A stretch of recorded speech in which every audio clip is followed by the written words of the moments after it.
Mixed martial arts is becoming the world's fastest growing sport. It is a full contact combat sport which incorporates many different martial arts, including Brazilian Jiu-Jitsu, Muay Thai, boxing, and many more. From being viewed as a bloody spectacle with no rules to becoming one of the world's fastest growing sports, MMA has come a long way.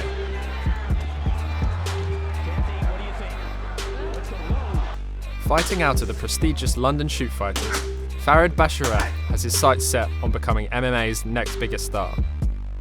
I know for a fact, hand on heart, that I can be the very best fighter in the world. He's preparing for a fight where he can prove himself. Can he rise to the challenge?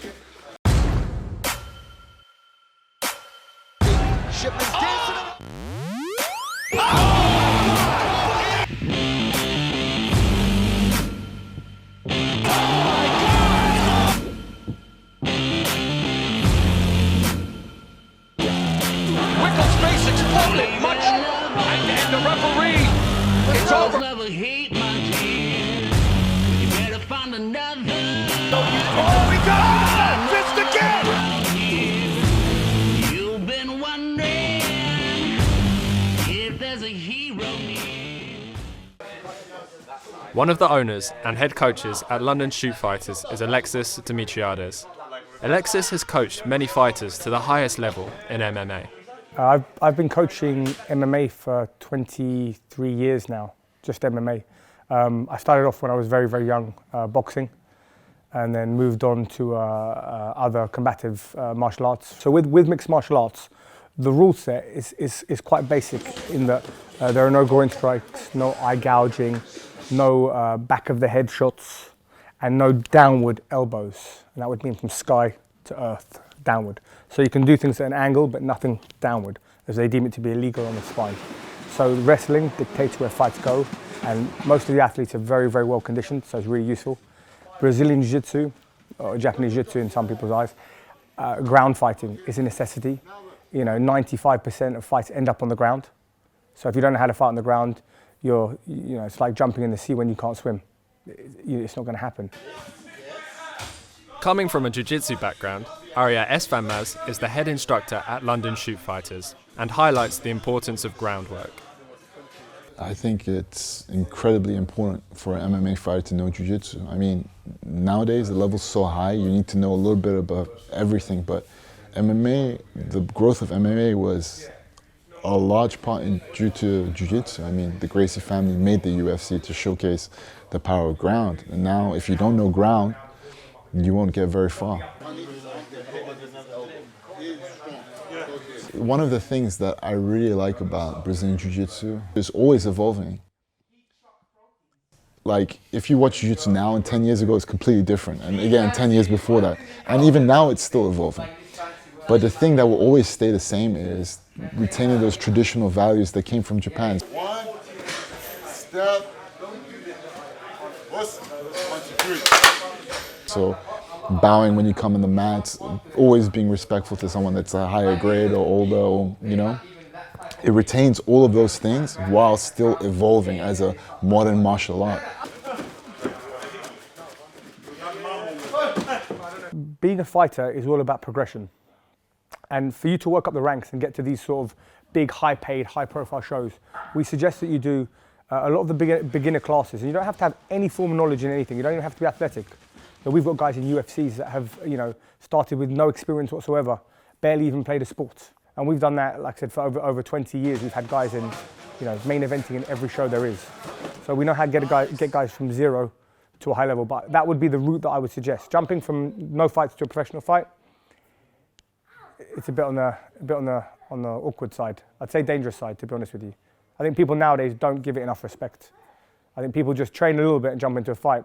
And they think, what's the worst that can happen? I can get knocked out. That's the nicest thing that can happen to you in a fight, if it goes wrong. You ending up in hospital, brain damage with broken orbitals and broken faces and plastic surgery, that's more likely what can happen, which we've seen it go wrong for people. So I would suggest that people have to go to a reputable place with good experience and take their time getting there. One fighter who knows these risks all too well is Felix, whose fight preparation came to a halt after an unexpected injury. It's always unfortunate when you got to pull out of a contest. With this one, we tried, like I pulled my tricep probably like 3 weeks before the fight, and we tried to go through it, and it kind of worked, but then like it got worse and worse and worse. So unfortunately, we had to pull out. It's not something that we like to do. It's not something that I've done before. But I just simply couldn't use my left arm, which is, you always think, okay, now all the hard work's been for nothing. You think of your opponent as well. You want to always give someone a fight, especially if you have agreed to it. But at the same time, I got to see it in the long term. London Shootfighters is also home to one of the UK's biggest MMA stars, Michael Page. How I went from, competing on the smaller shows, as you say, it's like the UCMMAs, the Cage Warriors, the kind of the smaller mixed martial arts shows in the UK, to the bigger shows like the Bellators and the other big shows that are out there. I went to Super Fight League at one point as well. Was purely because of my style. So I was kind of lucky enough to have a very unique style that is very eye-catching to many people. In my first fight, I had a very flashy finish and knockout that went viral, and straight away a lot of people could see the potential. I didn't get signed right away, but there were people that did reach out literally after my first fight, just to say, they are watching. What I suggest for other people is you might not have a necessarily flashy style, but it's always important to have be aware of the character that you're presenting as well. Make it authentic to yourself, but it's important to understand that you are a brand as well as an athlete. And a lot of people tend to forget that, so they focus on training hard and being good at their craft, which is 100% important, but then they neglect being a personality and something that people want to talk about and actually want to promote. Or you should make it easy for other people to promote, and that's one of the things that I actually paid attention to as well. Picked up around 66 and in the fight on 67. Farid, one of London Shootfighters' rising stars, has extremely high ambitions within MMA. I came here when I was 3 years old. Obviously, everyone's aware of the situation in Afghanistan. We fled the Taliban, and being an immigrant in this country, it's not like we left there and straight away we came to a great new life here. It was really good here, but it's just the culture clash. Like culturally, socially, religiously, everything was just so new, and so it took a while to get into the culture of this country. When I came here straight away, I was like a kid in Disneyland, literally. Like, I remember as soon as we came here, we checked out the cage, we checked out some of the coaches, at work. We checked out the boxing bag and the wrestling mat, and it was just, I was like straight away, I said, that's it. This is where we're coming. It sounds a bit cliche, but everything I do, I want to do it 100%. I'm an extremist. I'm all in or all out. I'm never in the middle. I'll try it out, blah blah blah. So from the get-go, as soon as I joined this gym, I knew I wanted to be a fighter. That's it. That's the reason I didn't go to university, because I had all my chips in one basket.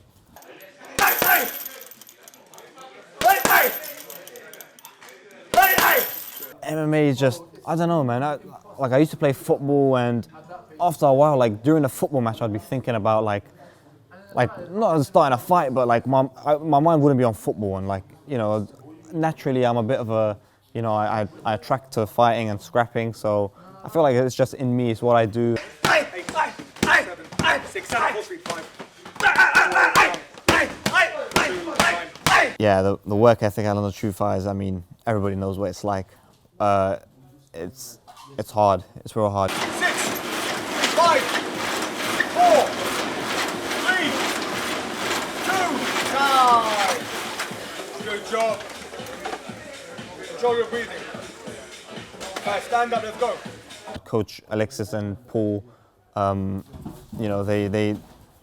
they're always on your case, and they're unbelievable. It really helps for everybody to have a similar work ethic. Do you know what I mean? It's not like one person works really hard and the other, is dragging them down.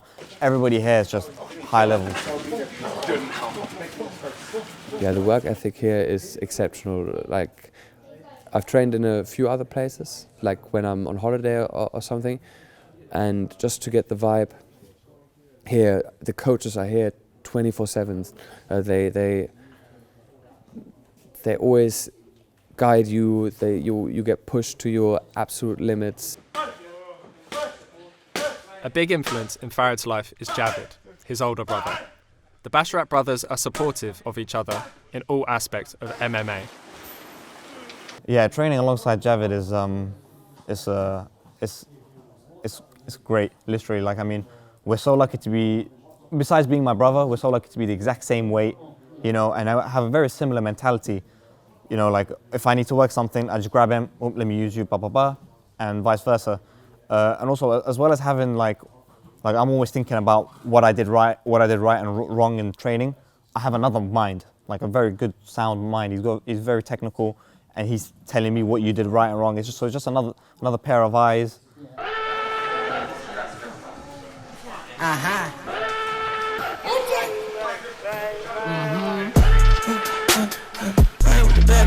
ain't back and forth, but like, fuck up what you asking for, but you're back and forth, but like, but is your man still back around me? Ain't that important, like, you ain't really seen it like that before, not like that before. You like, when you put it like that, you right. Farid is 3 weeks out from his next fight on MMA, one of the UK's most popular MMA shows.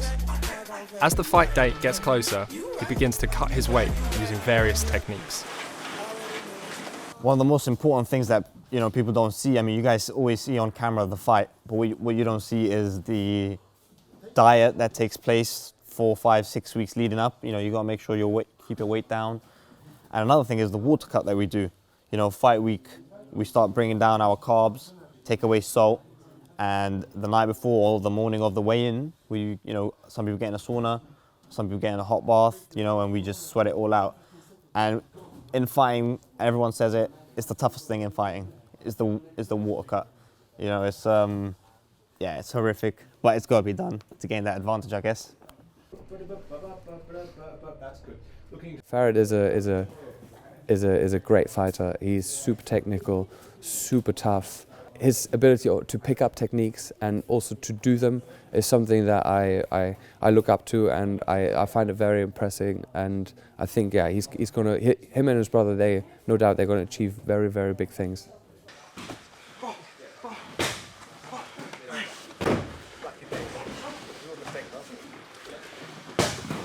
Farid and Javid, the Basharat brothers, I think they're absolutely amazing. I've seen them from when they first started to now, and they, very different to myself.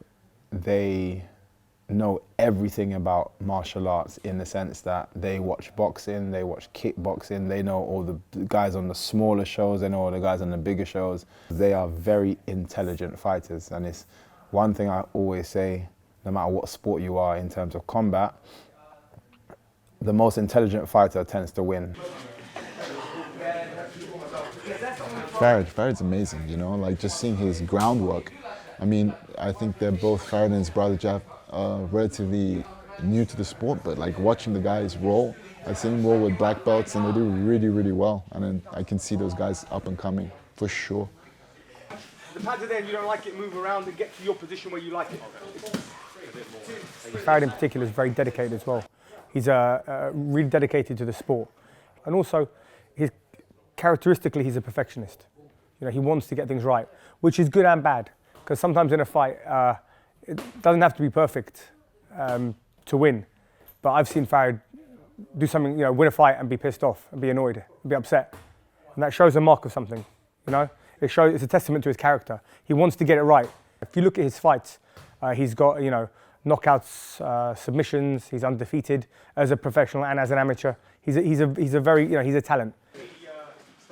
After a gruelling 8-week fight camp, Farid is now in prime condition, both mentally and physically, for his fight.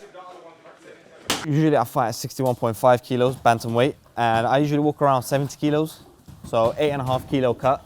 It's a fair cut, you know, definitely not easy, but at the same time, I feel like I'm experienced enough now.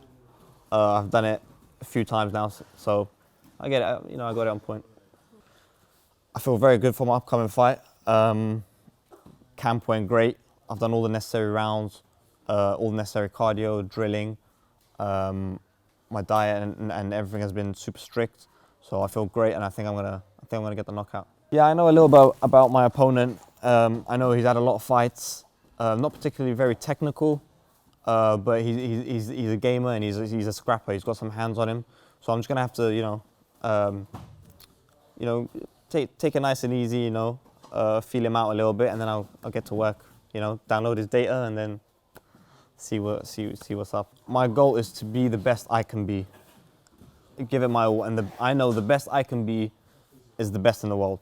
I know that for a fact. If I don't cut any corners, if I stay at London Shootfighters, listen to my coaches, listen to my brother, I know for a fact, hand on heart, that I can be the very best fighter in the world. Hear what I say, we are the business today. Fuck shit is finished today. RT&J, we the new PB&J. We dropped the classic today. We did a tablet of acid today. Lit joints with the matches and actions away. We dash away. Donna and Dixon, the pistol is blasting away. Doctors of death, killing our patients of breath. We are the pain you can trust. Trumpet it work, hooking up curses and slurs. Smoking my brain in a mush. I became famous for blaming you fucks. Naming my way through the brush. There was no training or taming of me and my bro. Live like a man.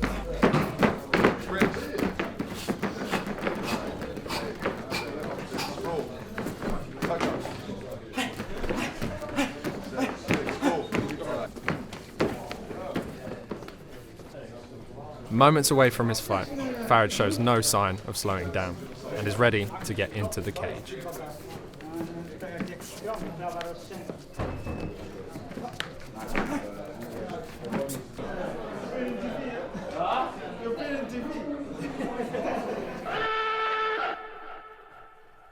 I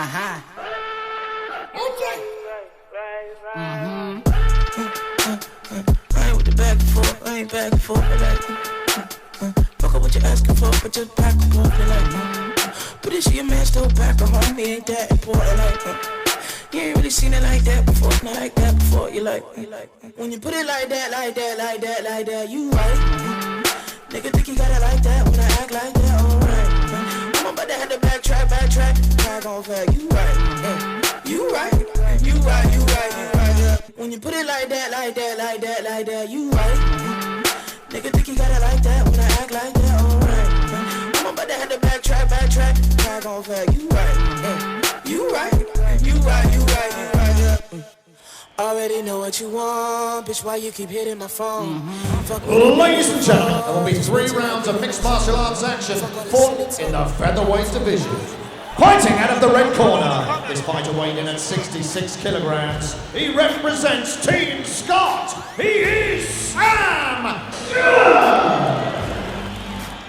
And fighting out of the blue corner, this fighter weighed in at 66.1 kilograms. He represents London Shootfighters. He is Farid Basharat.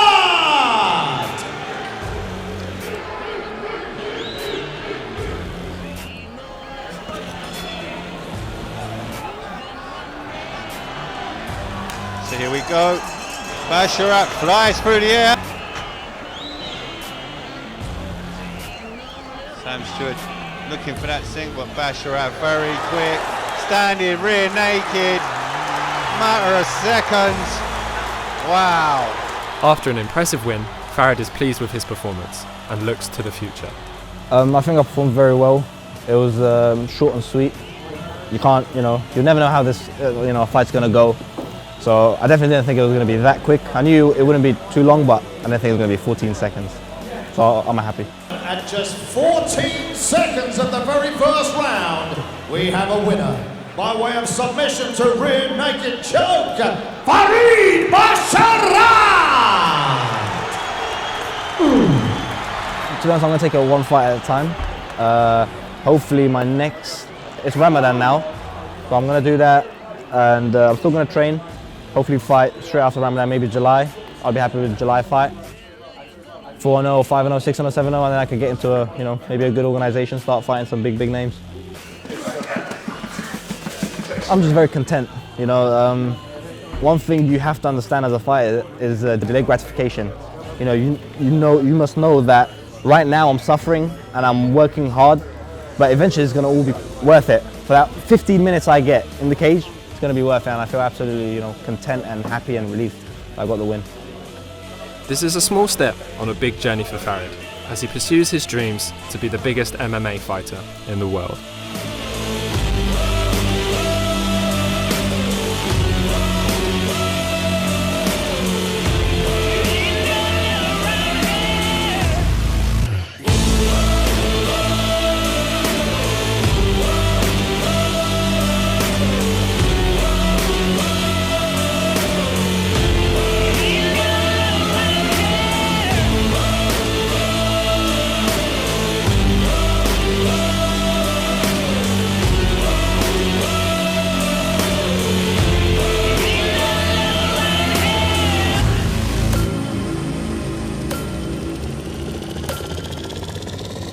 Tell your sister, get as far away as she can.